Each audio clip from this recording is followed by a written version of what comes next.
So hello sa inyo guys and welcome to Cycling Voyage. So for this video, pag-uusapan lang natin kung ano nga ba ang pagkakaiba ng hydraulic at mechanical disc brakes and alin nga ba yung mas maganda sa dalawang ito. And alam ko na, medyo marami na rin yung mga YouTubers na gumawa ng video about sa pagkakaiba ng hydraulic at mechanical disc brakes.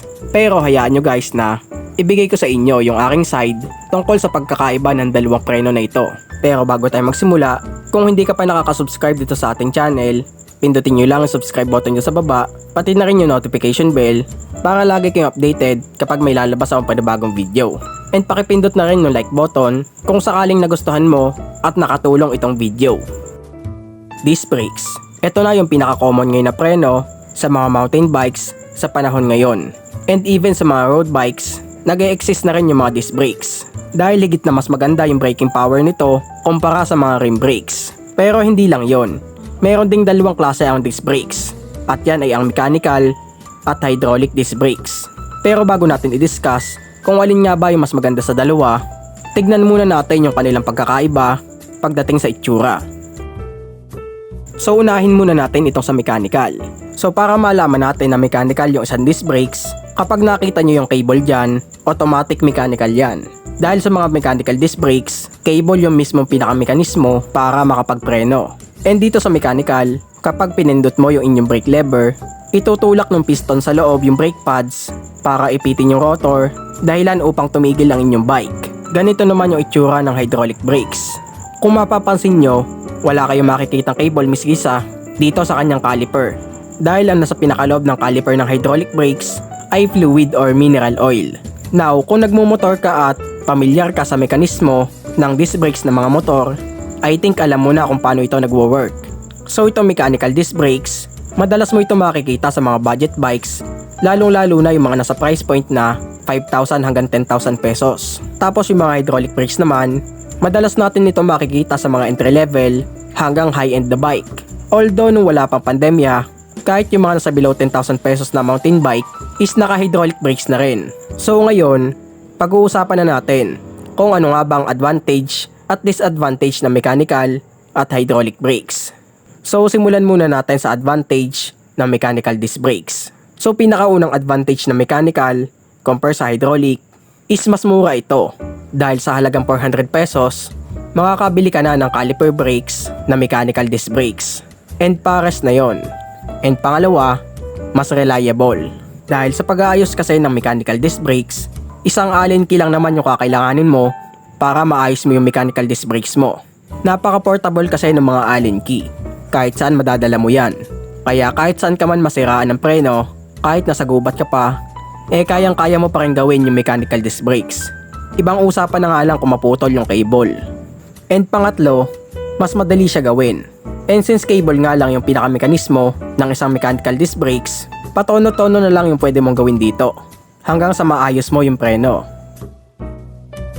So dumako na tayo sa disadvantage ng mechanical disc brakes.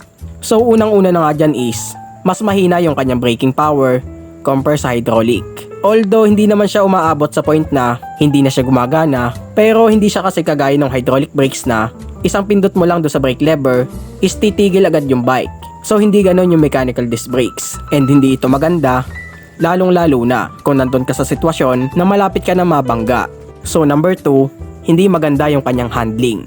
So may connection ito dun sa sinabi ko kanina, na hindi nga basta-basta tumitigil yung mga mechanical disc brakes sa isang pindot lang ng brake lever.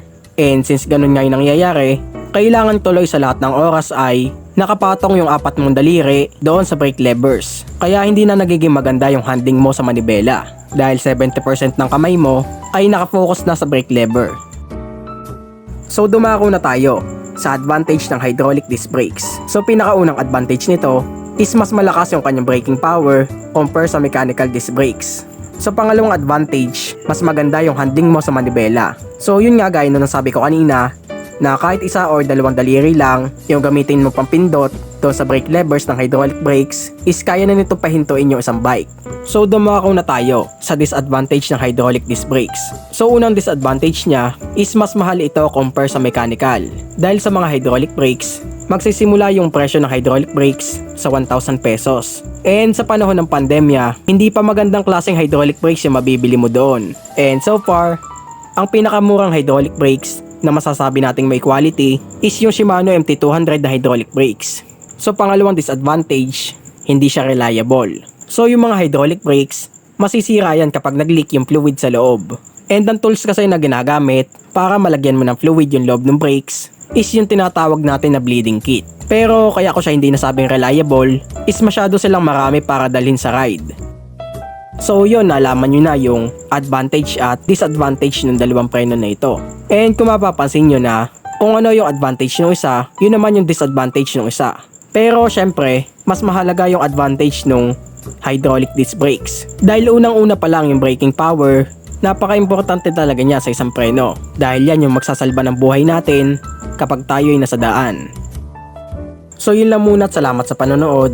And pasensya na kung hindi ako masyado naging technical dito sa ating video dahil yung mga newbie lang talaga yung target ng video na ito. So syempre huwag kalilimutan mag-subscribe at pindutin yung notification bell para lagi kayong updated kapag may lalabas akong panibagong video.